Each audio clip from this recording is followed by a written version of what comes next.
ఇవన్నీ రాడ్లు అనుకున్నాక మనం పెట్టుకుంది మళ్ళీ తర్వాత అయితే రాడ్ ఉంటుంది అంటే తమ్ముడు నితిన్ తమ్ముడు పవన్ కళ్యాణ్ తమ్ముడు అనుకునేవేమో.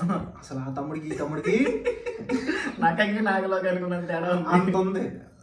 తమ్ముడు MCA part 2 part 2 with roller బ్లాక్ డాప్, కొంచెం హెవీ యాక్టర్స్, ఒక 100 మంది ఉంటారు యాక్టర్లు.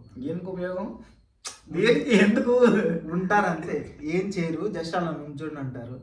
కానీ నితిన్ అన్నం చూస్తే నాకు చాలా బాధాకరంగా. అన్నిటికంటే చేతి కట్టేసుకుని కూడా బయట చేస్తున్నాడు వీడు. అది యాక్చువల్ గా స్టంట్ అంటారు దాన్ని. మనకి పడింది స్టంట్. యాక్చువల్గా మనకు సర్జరీ అవసరం లేదు, ఆడికి వెళ్ళి చేయించేసుకోవచ్చు థియేటర్లో కూర్చొని మనం. అసలు అక్కడ ఎఫ్ఎం రేడియో లాగా హీరోయిన్ కూర్చుంటుంది చూసావా అసలు. కాంతారాలో చేసిందా? అదే సప్తమి గౌడ. పేరు సప్తమి గౌడ.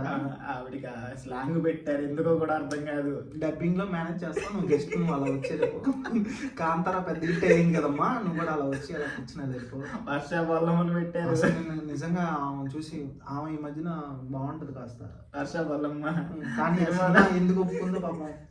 అంటే లయా కంబ్యాక్ అంటే దిల్ రాజు కోసం ఒప్పుకుందని నేను అనుకుంటున్నా. మరి లయా కంబ్యాక్ అన్నారు, అది లేదు. అసలు ఏం సినిమాలు ఏం చూసి ఒప్పుకుంది లయా? ఏమన్నా లయ పాపం లయ గారు కాస్త ఇన్స్టాలో వీడియోలు చేసుకుంటున్నారు, అవి చేసుకున్నా బాగుంది.